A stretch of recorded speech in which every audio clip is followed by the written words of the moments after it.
Hi everyone, this is Counseling 2500, Chapter 6, Therapeutic Alliance and the Helping Relationship. So we're going to start out with this chapter because it's kind of like a refresher. This is the basis, the foundation when it comes to counseling. So let's go into some of the definitions just in case you guys need a refresher.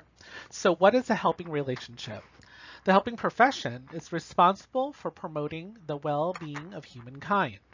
Usually people enjoy working with people who give off warmth, genuineness, and respect. Just think about the people that you would like to associate with. Usually those are people who are kind of, warm, which is kind of like a cool person. Genuine is like a person who's real. And then of course someone who gives you respect as you give them respect as well. Take those three things to start the therapeutic alliance. Allow people to open up on a deeper level because of this trust that you have between each other and also the mutual respect that you guys have for each other.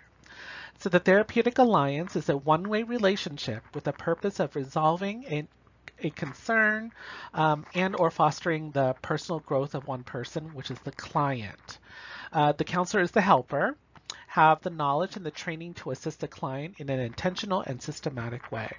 So before we go to the next slide, I just want to say, a lot of the times your friends might go, oh, you listen really well. You should become a therapist, right?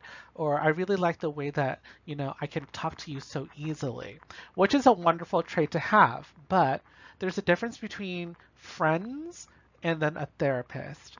Usually your friends will be on your side, so they're biased to you, right?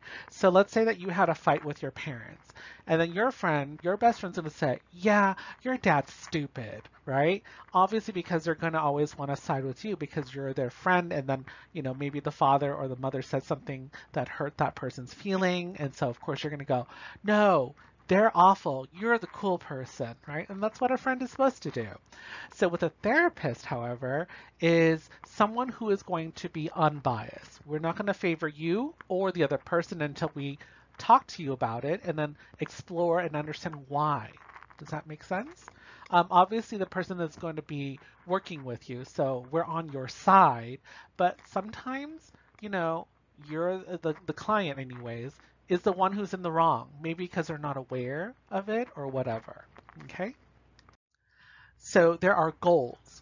So one of them is changes in behavior and lifestyle. The second one is increased awareness or insight and understanding. Three is relief from suffering.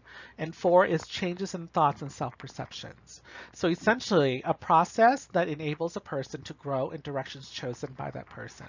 So usually whenever you start the therapeutic relationship, one of those four reasons is the reason why they're there. Okay, or maybe a combination. And what happens is on the first day, usually the counselor or therapist will say, hey, how can I help you? Or what are you here for? And usually they'll tell you, for example, I want to improve my relationship with my parents.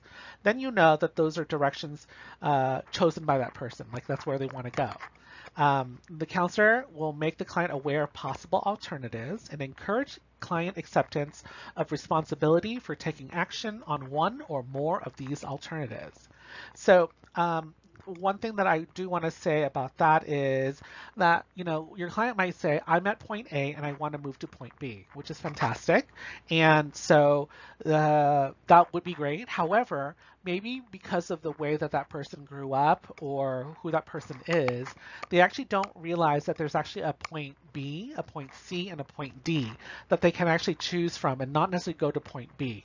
So as a trained professional, you are going to be able to let them know about all these other options so that they're like, oh, I never even thought that those were options for me.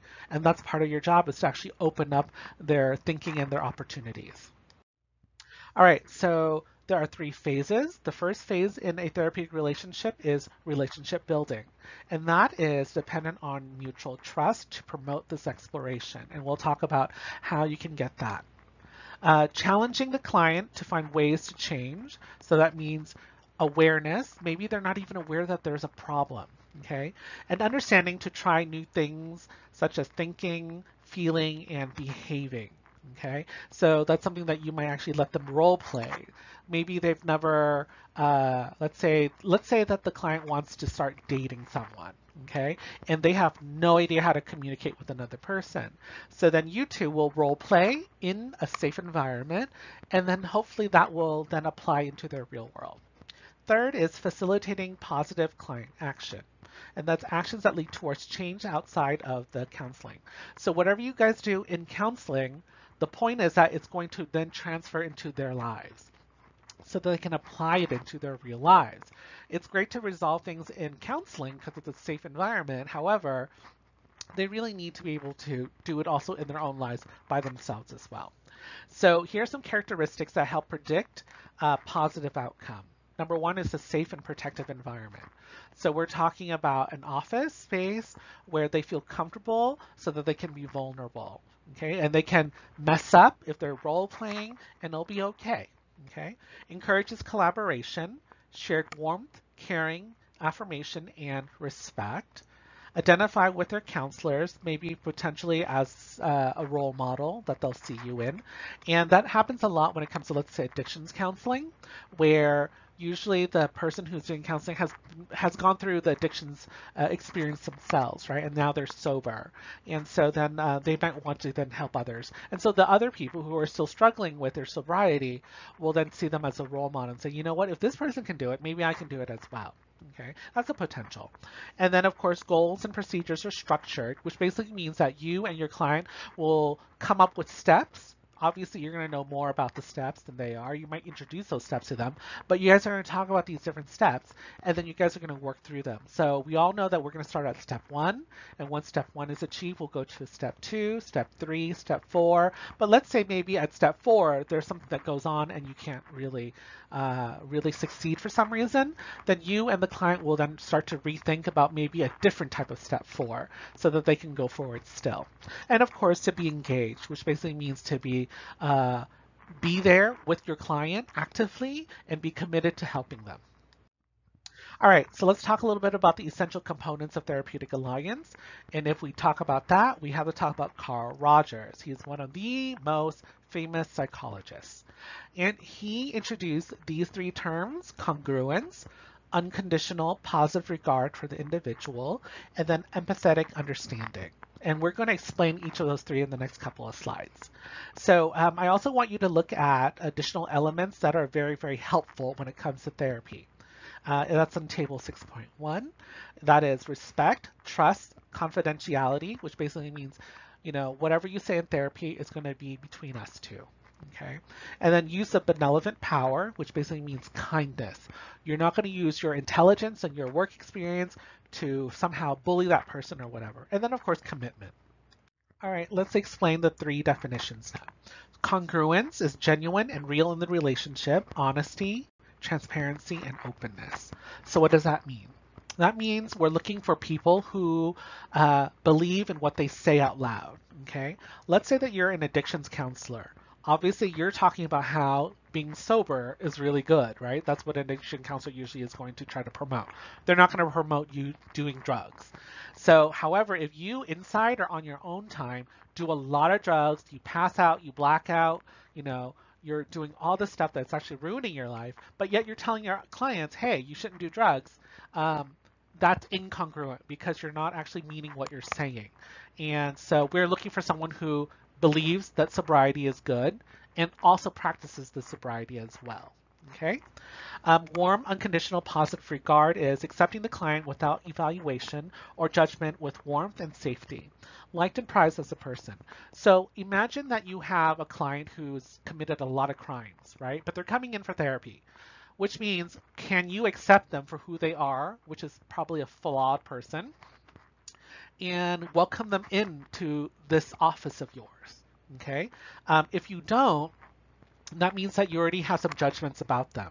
And we're looking for someone who's not going to judge someone because we understand that all of us are flawed beings, right? But we're trying to be our best. Maybe there are reasons why that person had to commit those crimes. There's a very valid and maybe sad reason why they had to do those things. And so we understand that all those things could be the reasons why. So we're going to openly accept this person as who they are, understand them and learn about them, and work through things together. Okay. And then, of course, empathy is understanding that client's experiences and feelings as if they were your own. A very common phrase would be to step into someone else's shoes, right? Or walk in someone else's shoes. I also like to say, have you ever watched a movie where there's a character and they're suffering a lot and then they're doing things and then you start to like maybe feel emotional or feel like you're about to cry or even cry, right? That is really empathetic because you are relating to someone else. Even though you know that you're not that person, you can connect to those feelings that they're saying that they say that they are or exhibiting. When they're in therapy with you. All right, let's talk about fundamental skills and concepts. Basic behaviors and basic listening skills. They are the attending skills, which are eye contact, body language, vocal quality, and verbal tracking. And we're going to go through each of these as we go along in the next couple of slides, okay? All right, eye contact, not an unwavering stare. And what that means is not just like looking at them in the eyes for a long period of time, because that can actually make someone feel very uncomfortable. It would make anyone probably feel uncomfortable. And it also can be perceived as very aggressive in some cultures, right? So intermittent yet frequent looking into the eyes of the client is good. Intermittent means, on and off, not all the time, not a little bit of time, but like, repeatedly and regularly, but not constantly. Signal understanding provides feedback to the client, have a comfortable distance between client and helper, which means space-wise, physically, and also cultural considerations that you might have. And like I said that before, for some cultures, staring or looking someone in the eyes can be actually considered very, very aggressive or very disrespectful. So if you have, let's say, a client who is very traditionally Asian, maybe from the Asian culture and not necessarily westernized, and they don't stare at you in the eyes, don't mark down that they are avoidant, okay? Because it actually might be their culture. And it's up to you to learn a little bit about their culture as well, and talk about it maybe. You can even bring it up. And if they say, I'm not very comfortable with eye contact because I wasn't raised that way, then you understand and then you'll let that go. And you'll put that into your notes so that you don't misdiagnose someone as being avoidant. Attentive body language, and in Western culture, slight forward body lean and a relaxed, comfortable posture. So you can remember that with the word solar, S-O-L-E-R. It stands for something as we go along in the next couple of bullet points. First is S is squarely face the client. So basically, you want to be face to face with that person. However, you don't have to sit directly in front of them. You could be, on two sides of one corner of a table, and you can see each other that way. Or like two couches like that, but like a little coffee table on the side or a side table actually. All right, and then there's open body posture. And what that means is not to fold your arms in front of your chest because that can be seen as closed or you're being judgmental and stuff like that. Lean forward slightly, eye contact like we talked about before, and then of course a relaxed manner. Distance is important depending on your culture as well. There's an optimal comfort zone, and usually that is about 3 feet in a Western culture. Some cultures, they love to touch each other, not necessarily in a therapeutic professional manner, but they might be sitting a little bit closer. So again, it depends. And then there are other ones where you're going to have to be a little bit further away. It really does depend on the client and then you as well. So you guys can talk about that openly. Vocal tone. Warm, pleasant, caring voice strongly indicates an interest and willingness to listen to the client. So, like we said before, when it comes to being warm, your voice should also be warm and welcoming as well. Do you know anyone or know any classmates who kind of talks in a loud, screaming kind of or loud, shrill voice? And people maybe told you that maybe you have that. So that's something that you want to start paying attention to. You can record your own voice talking, or you can ask your friends, maybe that's something you should do this week. And while you're talking, say, what do you think about my voice quality? Do you think it feels welcoming? And hopefully they'll give you an honest answer, right? And I'm not saying there's anything bad with being loud or shrill or anything like that. However, you want to be aware of this, okay? There's also the pitch, the volume, and the rate of speech can convey much of one's feelings towards another person or situation. And that's very true. Do you know people who get really, really excited and then talk really, really fast? That's something you want to start to learn how to control as well. Or maybe people who speak really, really softly. And then you're always having to ask them, can you say that again? Can you say that again? And sometimes there's a reason why they talk so softly, all right? And so you want to understand who they are as a person. But for you as the therapist, you should be clear at a good, pace when you're talking, and then also being warm still. All right. And then you can also convey either high or low levels of self-confidence the way that you talk, right?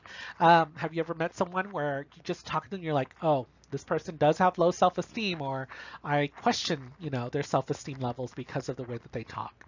And then there's also confidence, and the counselor can increase the client satisfaction in counseling. So what they say is, if a client thinks that the therapist is confident and strong and smart and all that good stuff, they're going to feel like, hey, this is someone who's going to be able to help me. However, if you are really shy as a therapist or whatever it is, that might actually cast some doubt with your client where they're like, I don't know if this person's really going to be the one who's going to be able to help me, right? So those are things that can happen with just your vocal tone. And the next is verbal tracking. So that's even when the client engages in long, irrelevant talk, which basically means like talk that doesn't really mean anything or it's not going anywhere. The counselor needs to remain relaxed and follow the client's topic and logic. So at the beginning of counseling, when a person is new or nervous or have high anxiety, they might start to ramble and just talk all over the place. Like they forget, what the question was and all this other stuff, right? And so you want to let that happen at the beginning so that they can warm up to you and feel comfortable, right? But if this is still happening later on, like let's say 10 sessions in, then it's probably another reason why they're doing that. Maybe they actually have a cognitive thing where they can't remember. So, or maybe they feel very overwhelmed. So then you would want to then address that stuff. But at the beginning, you still need to pay attention to what they're saying, right? But you should let them, just talk it all out if they're nervous and stuff like that. And then you can bring it up later on if you want to, but you always should pay attention to what they're saying. And then, of course, dependent on your orientation, which means your theoretical orientation, and if you don't know what that means, which is, what kind of therapy do you do? Remember, there's not just Freudian therapy. Most of us don't do Freud anymore. Instead, there are a bunch of other ones. And if you've taken counseling 4,500, you were, I think, introduced to like 11 different therapeutic frameworks or orientations, like Gestalt, like Adlerian, like reality therapy, feminist therapy, there's a lot of them, right? So depending on which orientation, you might also have selective attention as well, which means that you might take notes down on certain things that your client is saying. So the counselor chooses to attend or ignore certain portions of the statement. I'll give you an example. Let's say that the client says, I have to get an A in my final or I'm a failure, right? So for someone who is into cognitive behavioral therapy or REBT, rational emotive behavior therapy, they might say, I heard you say have to a lot. Like you have to get this grade or you have to do this, you have to do that. And I want to challenge you when it comes to these types of scripts that you're talking about, because it sounds like those things are things that your parents may have taught you. And let's talk and explore that. Okay, so that's one thing that a person might pick up. Another client might say, I feel like a little baby bird right now, because that phrase usually means like, I don't really know what I'm doing, or I'm confused, or I'm really new at this. And for a Gestalt therapy, the therapist might say, I heard you say something about being a little baby bird. How about you act out what a little baby bird acts like right now? Why don't you chirp for me? Okay, I know that sounds really silly, but that's actually role playing. And a lot of you guys actually do love role playing, practicing and stuff like that. And that's what role playing is. So with Gestalt therapy, it's a very acting or action oriented therapy. So having that person, hop on one foot maybe or something like you're a baby bird, flap your wings, you need to do these things. And then that actually, there's a reason why you would do that. It's about bringing your client to the here and now. So, but again, take counseling 4,500 to really understand all that stuff, okay? But see how that selective attention is you as a therapist are going to pick out on some of those things and then address it with your client. Silence is next, and that's culturally based. What that means is depending on the culture where you're from, silence can be interpreted in different ways. Give the client time to further think or process the information at hand for a deeper level of understanding. So sometimes when you bring up something that is like, whoa, to the client, they might need a little bit of time of silence to really take it all in, right? So I know as a new counselor, you're going to be nervous when it comes to silence, where you're going to try and fill it up the void of silence with talking because you're nervous, and the silence is making you even more nervous. So one thing that I want to challenge you to do is when you talk with your friends in the next couple of weeks or whatever, actually all the time, and then also when you spend time with your loved ones and stuff, is just to sit in silence for a minute. A minute can feel like an hour if you're afraid of silence, right? So I want you to start practicing how to sit in silence. Sometimes a person needs to cry. You need to let them cry. Don't try to stop them from crying because maybe that crying will make them feel better, right? And this is not about you as a therapist going, I feel uncomfortable. No, you should let them go through that grieving process or whatever it is, the reason why they're crying. All right. Silence is an excellent tactic to start a reluctant client talking because silence can be perceived as uncomfortable. And for some clients, maybe they just don't want to share a lot, so then you become silent because you're saying, it's time for you to talk. And after a while, the client might start to talk, and that might be a really good exercise in how to get them to start talking. Counselors must learn to be comfortable with silence to use it effectively. So again, you have to be comfortable with it. Can you sit there for a minute, right? A minute or two in silence and be okay? Or do you start to fidget? Do you start to sweat? Do you start to like tap your finger on the table? Watch what you do with your body. Just let your body do whatever it needs to do, but pay attention to those things and then learn how to correct it if you think that it's wrong. So then basic listening skills. So there's active listening. That's about hearing the client accurately so that you're able to be empathetic to that person. So here are some of the terms, and then we're going to define them in the next couple of slides.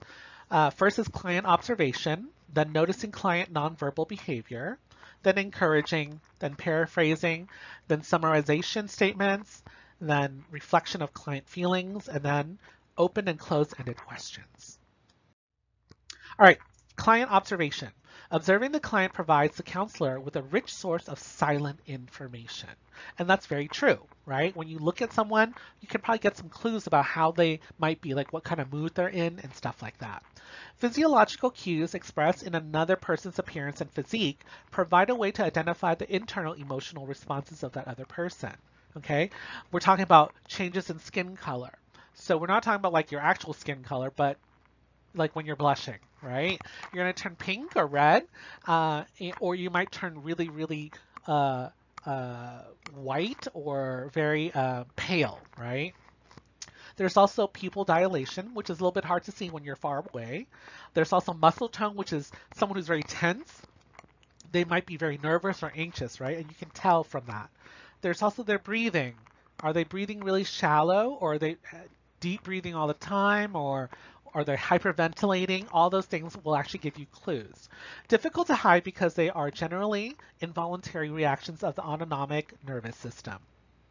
So what that means is that a lot of these things are actually things that your body will just do. So you can't really hide it, right? Obviously, if you're always aware of your body, then you can, but not always. Like sometimes people can't really not blush, right? But hey, I'm going to challenge you. Can you control it so that you don't actually start blushing when, let's say, think about if a client starts to bring up a topic that you might be very nervous or anxious about or uncomfortable. Let's say they start to talk about their sex life. Are you going to be able to, like, not blush if they talk about a specific thing that might be embarrassing to you? So those are things that you want to start to think about when it comes to controlling of your own body. All right, verbal behavior. Notice topic changes or topic exclusions. Keywords that appear often, should or ought. Sentence structure, is the client the subject or the object? And then incongruities, discrepancies, and double messages, reasons why a client cannot resolve life situations. So the way that they talk, let's say that you ask them a question, but they don't want to answer it. You want to maybe take note of that at the beginning, not necessarily confront them immediately. Bring it up, later on if you think it's comfortable, or maybe you see a pattern actually. And then, of course, incongruities basically means like they might be talking about how happy they are, but they're crying at the same time. Or they're frowning while they're saying that they're happy, right? They're like, oh yeah, life is fantastic. But you can sort of see like their eyes watering. Okay, and those are things that you want to pay attention to. Counselors can choose to hold back and say nothing or try to bring it to a client's attention. Again, that depends on the timing and the comfortableness or the comfort level that you have between you two. Considerations, client's emotional state and impact upon the relationship. So when you do that, you do bring up these discrepancies. Will that make the client feel like they're being attacked? Or is that something that's going to be helpful for them? Like, oh, you know what? I am lying to myself when I say that I'm happy. I'm really miserable, right? That might be also another thing, but you have to really to see how the relationship is with you and the client before you make up those decisions to do those things. Encouragers. Using encouragers and restatements, head nods. So, like when someone's talking to you and then you shake your head up and down, like yes, that shows them that they understand what's going on, right? And then there's interested facial expression. So you need to, have that eye contact, that warm smile maybe, or whatever it is, a warm look. And of course, maybe leaning forward a little bit. All those things show that you're interested so that the client will continue to talk. There's also verbal utterances such as or uh-huh. So, when you ever talk to someone and they say uh-huh, that means that that's a sign that they're understanding what's going on, right? And then that cues you to keep on talking as the client. Here's an example. The client says, I was at the end of my rope when my boyfriend broke up with me. And then the counselor says, end of your rope? So that's a restatement, right? Because end of your rope can mean a lot of things to a lot of people. So it could mean like, I want to commit suicide, or I'm just really sad, or whatever, right? And those things are all different cues. And you need to find out exactly which one they're talking about. So then you can say end of your rope, and then they'll encourage them to then continue to explain what that means to you. Paraphrasing. They're used to reflect the content of what the client has just said or the essence of what they just said. And it's not parroting. Parroting is like a parrot. A parrot will just repeat exactly what you say, right? You say, Polly, want a cracker? And then they'll say, Polly, want a cracker? Instead of saying, I want a cracker, right? So obviously that's what a parrot does, and you are not going to parrot. However, when you start practicing, it's so hard. You think it's really easy, but it's actually really challenging to paraphrase sometimes for some of you guys. So I want you to start talking to your friends or loved ones and then say, you know what?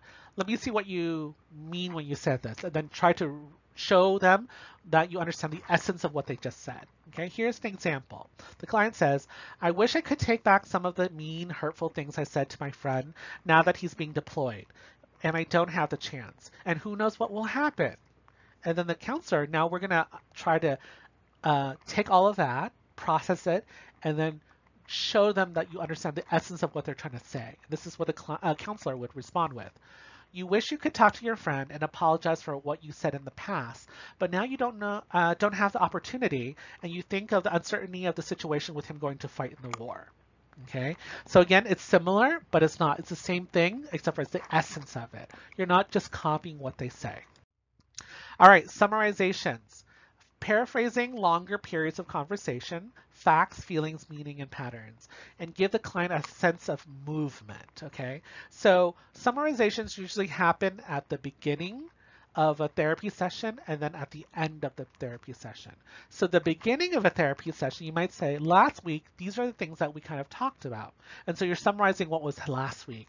And then you do your therapy session for like, let's say 45 minutes or whatever. And at the end of that one, you're going to summarize what just had happened in the last 45 minutes, right? But you summarize it really quickly. That way, it shows like we're done now with this session, so we're going to now end it, right? And that's what it means by a sense of movement. Think about when you watch a movie. People usually don't want you to summarize the movie if you haven't watched the movie, right?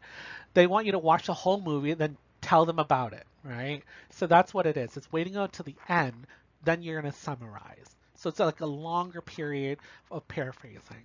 Here's an example. The counselor says, you're feeling uncertain about a lot of things in your life right now, your relationship with your friends, relationship with your parents, and trying to figure out who you are and where you fit in. And that might be a summarization of the first meeting that you have with your client, right? And then that's good. And you can say, and we're going to close down the session today, and we're going to continue this next week. We want you to work on certain things, blah, blah, blah, blah, blah, blah. Reflection of feelings. Listens and watches for both nonverbal messages and direct verbal communication to accurately determine the feelings being expressed by the client. Helps the client feel understood, allows client to sort out complex feelings, and then counselor must be able to recognize the different emotions such as anger, gladness, sadness, fear, uncertainty, and the intensity of the emotion. So what this is all about is when you hear them talking about it, about their problems, you need to now be able to listen to that and see their body and then describe it and an emotion. Okay, so you need to pick something like you feel sad or it sounds like you're frustrated or whatever, but it depends on the client themselves. So here's an example of the client, and I'm going to pretend like I'm a really good, at acting. So this is what the client says. I know that dad had an affair while he and mom were married, and I'll never get over that. Okay, and now he wants to trade us in for his new family?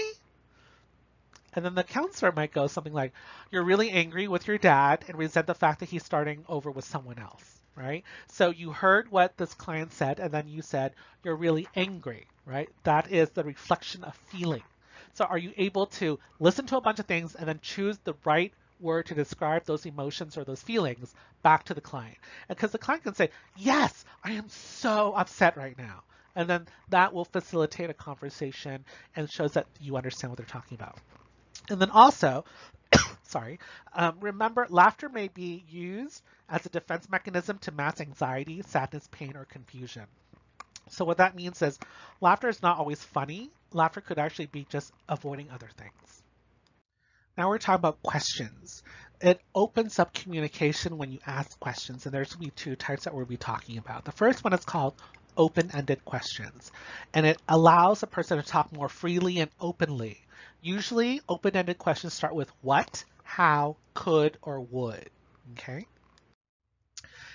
It provides longer answers for the person and for you. It helps when you begin an interview that way, and then encourages clients to express more information. If you have something where the person has to kind of give you like a paragraph of speech, that is really good because they're opening up to you. Okay, it elicits examples of behaviors, thoughts, and feelings, and increases the client's commitment to communicate because they want to explain to you what's going on, right? So here's an example. The counselor goes, what obstacles do you think might get in the way of you reaching your goals? Okay, you can't answer it with the one word response like 4, right? It just doesn't make sense. Instead, now the client's going to want to say a bunch of things, and that's good. The counselor can also ask a question like this, which is, how do you plan to reestablish your friendship? You can't say, yes, right? This is going to require you to start talking or the client to start talking.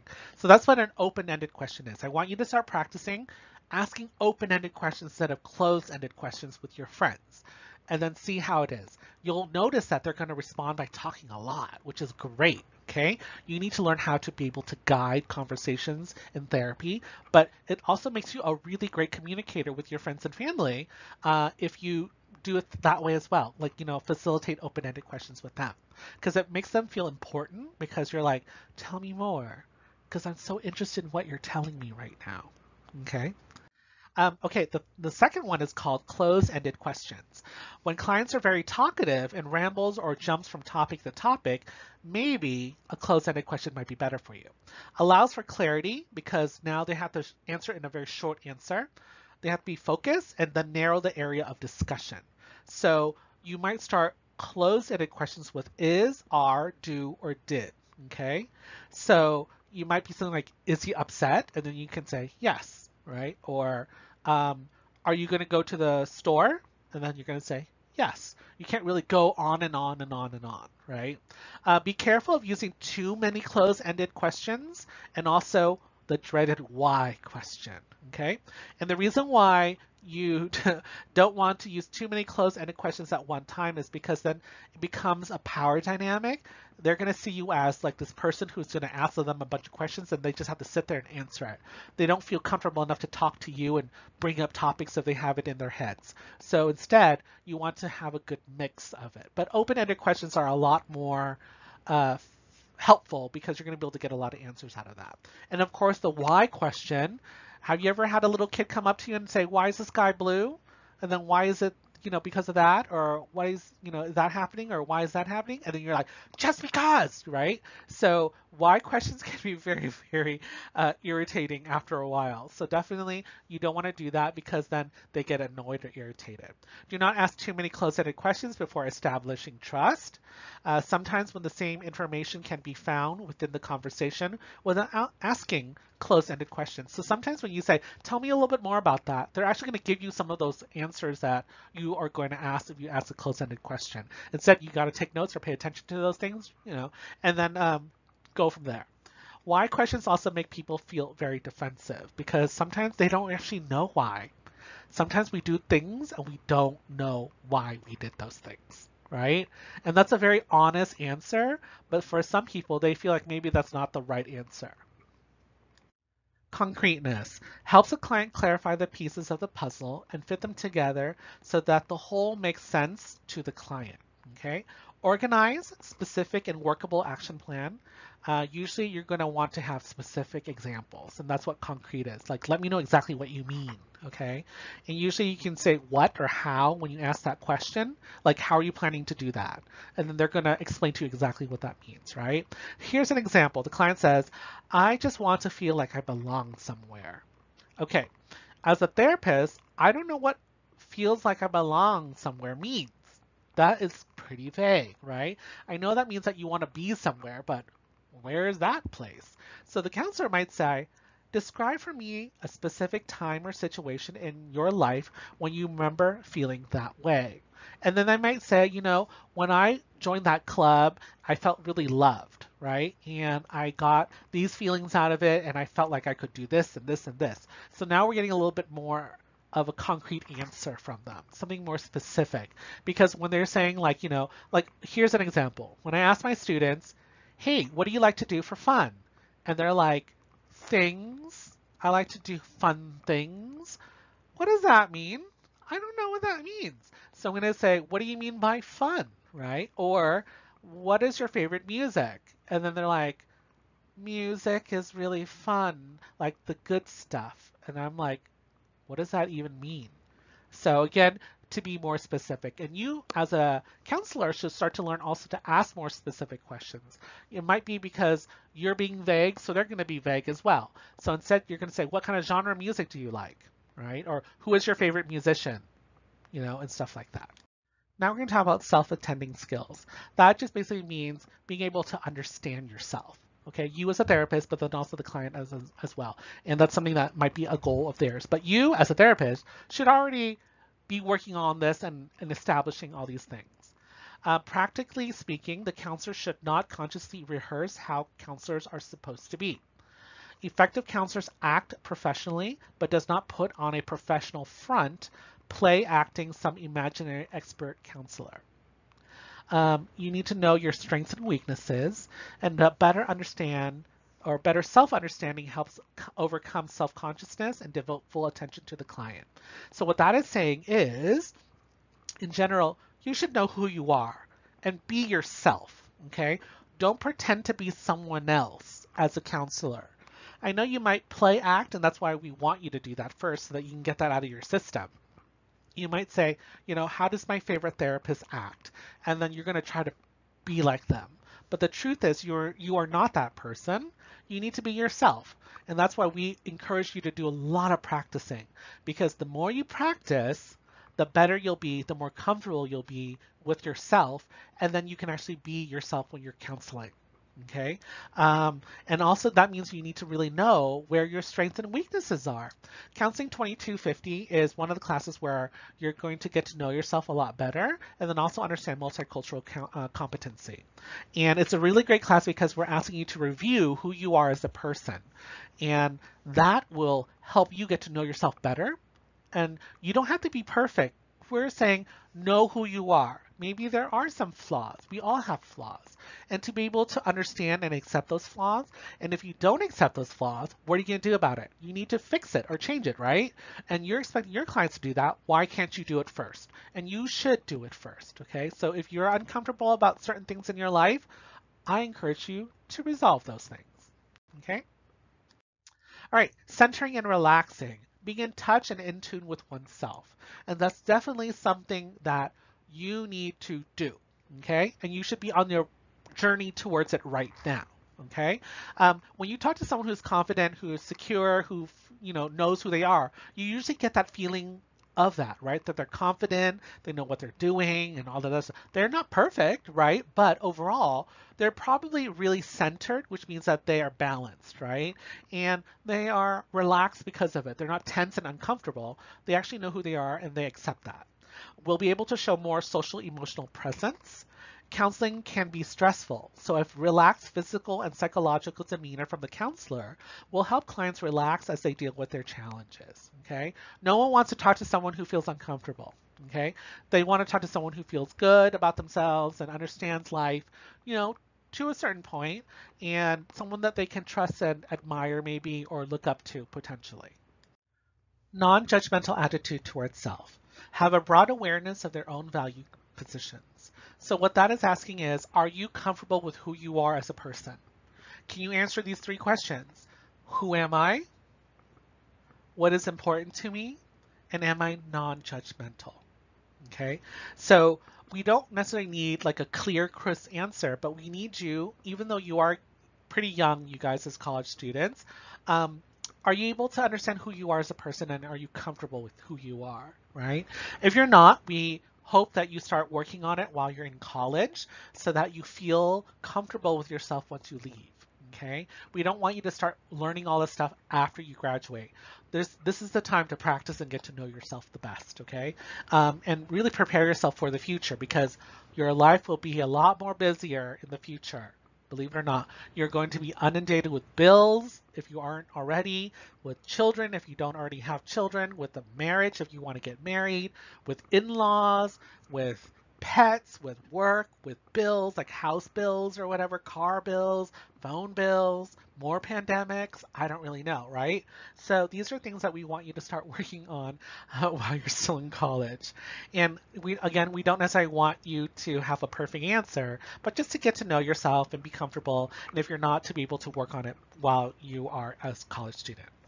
All right, and then also there's a class called Counseling 2250 that really does talk about this, where we try to get you to get to know yourself better. And then also we talk about multicultural competency there. And that goes into the third question, which is, am I non-judgmental? Some of us were born into families that were very prejudiced or racist even, right?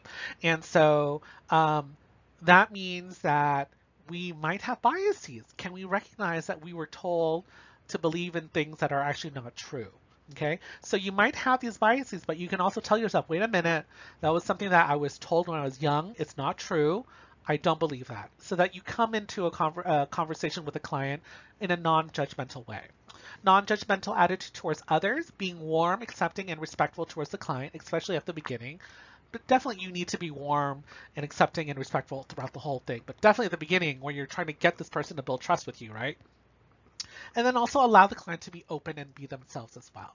So that you both are going to be authentic, congruent people where you guys have honest, real talk. Genuineness. Communicating genuineness. When counselors relate to the client naturally and openly, they're being genuine. So when your client is telling you about something and you agree, I hope you're really agreeing with those things. Okay? You're not just saying it to connect with that person in a false way. Okay? When they say something like, oh my God, I got a B on my test. I am such a failure, right? You're like, oh yeah. But you're like, come on, a B is whatever, right? So if you don't necessarily agree and be genuine with that person, that's not good either. So be with them at that moment, be in their shoes, be empathetic and understand that. I know that some of us have really big, major, severe problems or traumas in our lives, and it affects us in a great way. But for some other people, other types of trauma or something that might be seen as less, you're going to go, well, that's really not that bad. That's not being respectful of that person. They are coming in because of this problem and another person's coming with another problem. You should not try to make those equivalents, okay? Those two people are two different types of people. You and your client are different people, right? But do you understand their value system and appreciate why they're coming in and coming to ask you for help. Okay, here's an example. The client says, "Do you think I'm as crazy and weird as I feel?" And then the counselor can respond back with, "You've been going through some difficult situations and you're feeling confused about what to do. I don't experience you as being crazy or weird at all." And that's true. Imagine if you were in their shoes and they felt confused about this, you would too, right?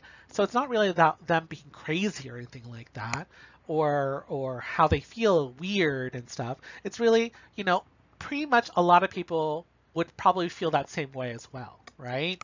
And so then they're not alone in those feelings. So it's not really abnormal or crazy like that. It's really just, you being frustrated during this situation. Cultural competence. There's a table 6.1 in the textbook that I want you guys to look at. Counselors' responsibility to educate oneself about cultural diversity and to become culturally competent. Increase levels of awareness and sensitivity for clients of different ethnicities. Become aware of your own cultural heritage and how it affects you as a counselor. So let's break down those things a little bit really quickly. Number one, it is your responsibility to learn about culture. Okay? It is not your client's responsibility to teach you about them. You might ask certain questions to them, but you should have an understanding of different cultures. And if you don't, be honest, and you can refer that person to another counselor who might be more culturally competent, but then it's up to you to also then follow up and learn more about these different cultures. Okay, I don't want you to just always refer, because the more you refer like that, it can actually be seen as discrimination. Like you don't want to work with that group of people and you're not bothering because you don't care to learn more about that culture. So, there's an option that you want to give to your client, but at the same time, you are responsible to actually be multiculturally competent. Okay, and also, you need to also know who you are as a person as well, because people will perceive you in a specific way. Sometimes clients will not feel comfortable if you're a male counselor or a female counselor. Okay, they might not necessarily feel comfortable with someone who is of a different culture than they are, or and it doesn't have to be ethnicity wise. It could also be like a vet talking to a non-vet, and that might be an issue right there. So those are things that I encourage you, if you don't know much about, let's say, military life, is to start to learn more. Meet people who are veterans or who are in active service, and then talk to them about these things, right? Tell me, hey, can you tell me a little bit more about, what it means to be a soldier or whatever it is, okay? Become aware of your own biases and prejudices, including racism. Are you racist? Are you prejudiced? If you are, you need to examine the reasons why and whether or not you really do fit into the counseling mold. And here's the reason why. The reason why is because you are not always going to get a client that is the same gender and the same ethnicity as you. Okay? Or might not even be the same sexual orientation as you. So I want you to be comfortable with being able to work with a variety of people. Okay? If you can't do that, counseling might not necessarily be your specialty or your field of work in the future. Okay? Seek opportunities to interact with people of different cultures and learn from these experiences. Examine your understanding of poverty and how it affects different cultures. And then also look at your own positions of power and privilege. Okay? So again, it's all about learning and wanting to learn, and that's really, really wonderful. Humor. A counselor who can enjoy and use humor effectively has an invaluable asset. It's true. Do you ever want to hang out with someone with no sense of humor at all? No, not really, right? So again, I am a huge proponent of having a good sense of humor, because sometimes life is just really funny. Although counseling is a serious business, there are humorous dimensions to the human condition. Connecting with clients, joking can release built up tension. Laughing at oneself can be extremely therapeutic. Sometimes we just have to laugh at ourselves, right? When I fall, I actually laugh at myself because I'm like, you're such a klutz, but that's okay, right? I want you to also be able to have a laugh at yourself, or laugh with your clients together. Caution, however, is that humor can be defined, interpreted, and valued differently by people from different cultures. And I'll give you an example. My mom is an old Asian lady. Sometimes I'm sarcastic because that's how I normally am. And I think it's hilarious. And she goes, "Why did you say that? That's not funny. Why are you putting me down like that?" And I'm like, Mom, it's a joke. And she's like, I don't think it's funny. I gave birth to you. I fed you, you know?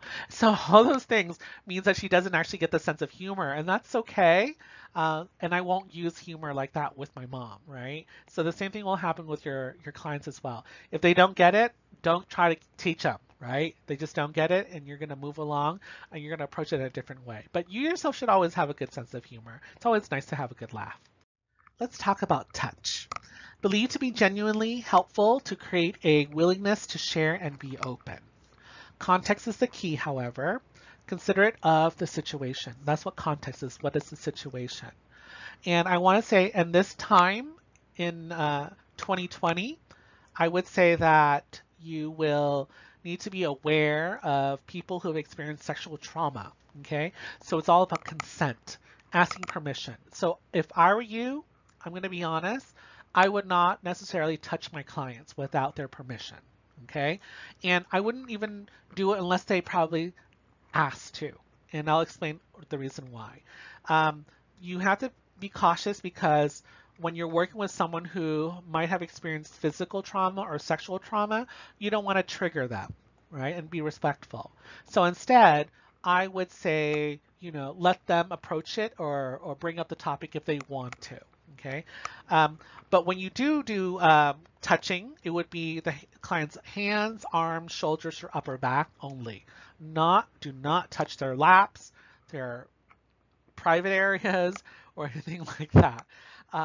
And I want you to also pay attention to gender differences because in some cultures it's really disrespectful for one gender to touch the other gender.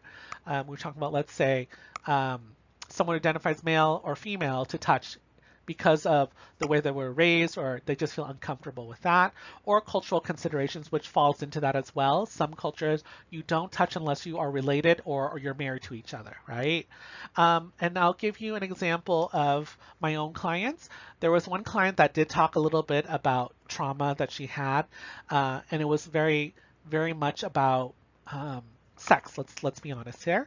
And so at the end of the therapeutic relationship, which is about a semester, I could tell that she really wanted to hug me, right? So at the end of this whole thing, I said, I'm so proud of you for doing everything. And then she just stood there kind of like, I want to hug you, but I'm afraid to ask you to hug you. So I said, do you want a hug? And she goes, yes, please. I wanted to give you a hug to thank you, And at the end, if that's what they basically wanted to do, then you can, give them a quick hug. Just a couple of seconds, like maybe 2 seconds or whatever, and then let go. Don't make it into like a slow dance or anything like that. That's uncomfortable. So that's what I talk about when it comes to touch. All right, let's talk about advanced skills and concepts. These are some of the things that we'll be discussing in the next couple of slides, which is advanced empathy, self-disclosure, confrontation, immediacy, action skills, and then termination skills. All right, so let's talk about advanced empathy. So you guys are students, so you guys are going to learn how to build empathy now, right? And this is advanced empathy. So this is after, a lot of experience, you're going to be able to actually pick up certain things because you've been doing it for so long. You can recognize the keys, right? So that's about feelings, behaviors, experiential, or a combination of all those things that are presented by the client. Once a counselor recognizes these themes, they talk about the relevant ones to the client because you can pick it out immediately. And then also you can help the client fill in missing links in the information if you are experienced, okay? But if you're not and you try to do it, you might actually have unfound connections or you might be speculating. And speculating means guessing, okay? And we don't want you to guess about these things. You want to make sure of what you're saying, okay? Self-disclosure. Clients want to have information about the counselor because they're curious about who you are. If they're going to tell you their deepest thoughts, they want to know a little bit about you. But you do not want to share personal problems with your client. Remember, you're the therapist, they're the client, not the other way around. They're not there to fix your problems. If you have problems, you need to work on them with your own counselor. All right, connections that is developed by people that have gone through similar difficulties. So it might be something like, an addictions counselor who has gone through addiction before. So you might say, I went through a drinking problem, and through, AA and therapy and all these other things, I was actually able to remain sober for the last 10 years, right? So if you disclose that, that might build a connection with that client, right? But don't talk about your divorces or whatever, because you can't you're like, I'm alone because I can't seem to connect with anyone, and I'm terrible at dating. We don't need to know that. No one needs to know that stuff. So keep those things secret. Remember, you only want to disclose things that might help your client with their therapy. Okay. But you also want to consider timing. You don't tell them everything at the beginning. You also want to consider their goals. Is what you're going to disclose help them get to their goals? Are you being genuine? And of course, are you being appropriate when you reveal these things? Okay, again, I don't disclose a lot about myself. I do some stuff that is appropriate, like it's called a surface level, which is like, what my degree is in, what is my focus. All those things I will, but I'm not going to talk about my problems to my client. They don't need to know. And so I think that you need to pay attention to those things as well. Because sometimes a young, new therapist is going to want to reveal everything about them so that the other person feels really comfortable. But sometimes it's actually too much. You need to think about that. Focusing on the relationship between you and the client. If you're having a difficult time listening to a client, you might want to let them know. So if you have a client that is just rambling on all the time, you need to confront them and say, I don't understand what you're talking about. Okay. And I'm having a problem following you. Okay. And that way that is disclosing something about you, which is that you don't understand what they're saying, right? And then hopefully that will also clarify things. Or how does the client perceive the counselor if the counselor does not self-disclose or self-discloses too much? You have to think about that. What if your client goes, whoa, you have a lot of problems that you need to work on. I don't know if I want to get help from you. Those are things that you need to think about when it comes to self-disclosure. And I do know people who work in addictions who do not disclose to their clients anything about addiction. And I can see that as something that might hurt the client because they might not have that same trust. And that also questions, for me anyways, poses a question on that therapist. Like, why aren't you talking about it? Why aren't you being honest with your client and sharing a little bit? Because, sometimes if you're not willing to address these things, why do the clients have to, right? And I'm not, again, saying you need to like divulge everything, but you should say, I've had experiences with this in this way, right? And then that's it. Okay, confrontation. Used when there are discrepancies, conflict, or mixed messages being sent by the client. Verbal and nonverbal messages are mixed up. So what discrepancy basically means is things that don't make sense. They're opposites for some reason. So let's give you an example, which is a student who's saying, I am so happy. But at the same time, you can tell that they're not showering. Their hair is all messed up. And it's not because they're a cool hipster or anything like that. It's just terrible grooming, no grooming at all. And also they're crying, right? And they're also failing everything, and they are messing up their relationships with all of their close loved ones. So when they say things like that, that's a discrepancy, and you might want to bring those things up. However, you need to be cautious about this. Again, these are all advanced stuff, right? Is to be able to understand when to do this stuff. Confrontation can be actually very problematic for some people because some clients think that that's a sign of aggression. And then they are afraid if they don't trust you. So you have to be cautious. You want client to progress, not put into denial, and then not come back to therapy, which is flight, okay? Reflect accurately the situation, okay? And that means don't try to make assumptions. Reflect exactly what you heard them say, okay? And do not confront too early in the relationship. It's never really good if the therapist starts asking them questions about how you don't trust them. Okay, or you don't believe them. So let them do those discrepancies at the beginning, and maybe you can say, I noticed there's a pattern when you talk about your father in a certain way or whatever. And then that's confrontation, but it's a gentle one and it's at the right time, and it allows the client to explain themselves. And you also have to also consider cultural considerations because for some culture, when you confront someone, it's seen as super aggressive. Even though you don't mean it to be aggressive, they can see it as aggressive and then they might be afraid. All right, here's an example. A client says, I want to have a close relationship with my dad. We have specific dates when we're supposed to meet for dinner, and that's okay. But if I'm having anything else to do, I'll usually make an excuse and not go. Right? Okay, so now the counselor is going to say, well, on one hand, I hear you saying that you want a closer relationship with your dad, but on the other hand, um, you often make excuses so you don't have to meet him for dinner. Can you help me understand this? You see how there's a difference, and that's a really great formula. It's like on one hand, but on the other hand, that's a really great one when you want to offer a confrontation because you're saying, well, I see you saying this, but I also see you saying that. And those two things don't mix well. So can you please explain? Immediacy, focusing on the here and now. So that means not having your client focus on the past or the future, but to really be with you here right now in this session, okay? Here's an example. I'm not sure I should tell you about all the other stupid things I've done. Right there, that means this client is worried about you in the future. If they say anything, you're going to judge them, okay? That's what they're saying is like, I don't trust you. So the counselor might say something like, it sounds like something is getting in the way of your trust to me to understand everything that's happened in your life without judging you. Okay? Maybe you did something. Maybe you looked like you were judging them with your eye roll or something like that when they were talking about something. And now they're like, I don't like you. Okay? So now you have to build that trust again with them or build the trust that you never got with them. So again, that's what the immediacy is, working on what's going on right now so that you can actually be successful in the future. Spirituality. Spirituality is a part of one's demographic makeup. And what that means is, when people say ethnicity, gender, age, all that stuff, spirituality is one of those questions is, does this person have spirituality? And some people don't. And I think that you should all know that not everyone needs spirituality. Okay? Spirituality or an absence of spirituality may be a major part of that client's life. It describes who they are as an individual. It can be subjective, which basically means, your perception of what it is. And also it can be very emotional for some people. Some people keep it private.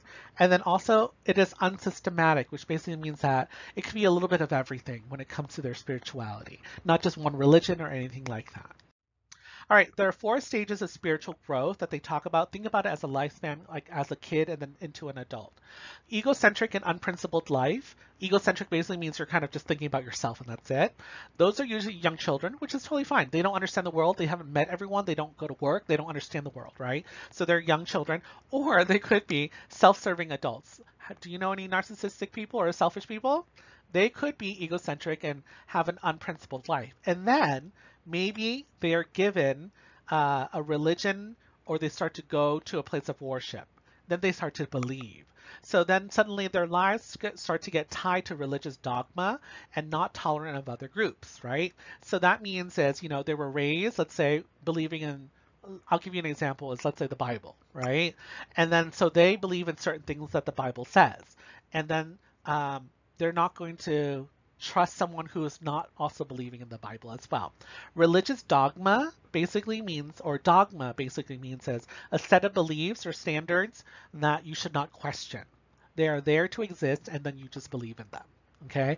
Don't question those things, like immaculate conception, okay? Because other religions will say she got pregnant, but she was a virgin. That doesn't make sense. Right? So you do not question dogma like that. So again, this is a time period where, however, where people are believing in one thing, but then they go into a questioning phase. That's examination of religious practices, and then maybe they keep ones that they feel are right or truthful. So maybe now that they've learned a lot about the Bible, they're going to go, you know what? I've learned about the Bible. I respect it. However, there's certain things in the Bible that they say that I don't agree with. Okay. And you might say something like, well, that was back in the olden times, or, you know what, I just don't believe those things. And then you can still be, let's say, a Catholic and still disagree with some of the stuff, right? So that's what they're saying is during this questioning stage is you might be questioning certain things, but then you're accepting other things. Okay. And then there's also the universal loving and acceptance, which is a connection of all living things. So once you are comfortable with your religion and stuff like that, then you might be able to start focusing on love of the community of the world instead. Again, some people don't move into that phase, which is totally fine as well. But there are all the different stages that the book proposes by research. Okay, let's talk about termination really quickly, which is one of the most frustrating aspects of the relationship. Termination means the ending of a therapeutic relationship. Occurs by mutual agreement or prematurely. And we're going to examine all this in the next couple of slides. If all the goals of counseling have been accomplished, then that means that you mutually agree, right? You've done everything that they came in to do, so we're going to now end it together. There could be sadness about parting and some anxiety may be expected, but leave with a sense of growth and accomplishment.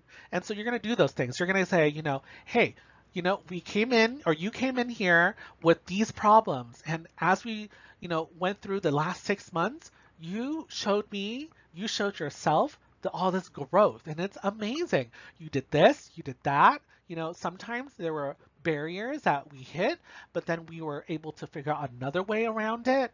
All those things are like, cheerleading, right? You're going on that journey, you're reviewing that journey, you're summarizing your journey with your client because you're encouraging them to learn how to do this all on their own because they actually do have the tools now to do everything on their own. Right? Leave time to discuss the termination before it happens.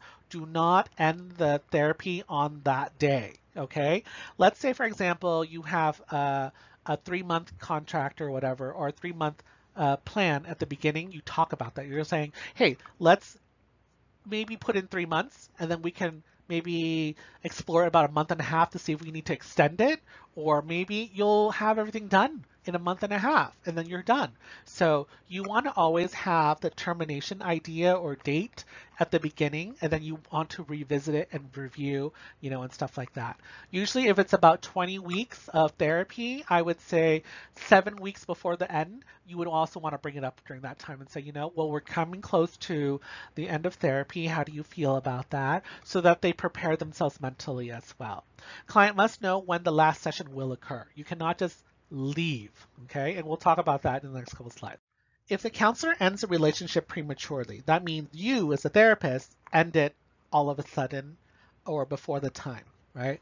The client needs to be informed as early as possible.